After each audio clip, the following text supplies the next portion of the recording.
નાથ મારા વાલા જગન્નાથ છે, એણે મને માયા લગાડી રે.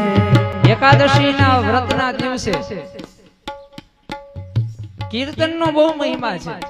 એકાદશીના વ્રતના દિવસે સત્સંગનો મહિમા છે. એકાદશીના વ્રતના દિવસે ઉપવાસનો મહિમા છે.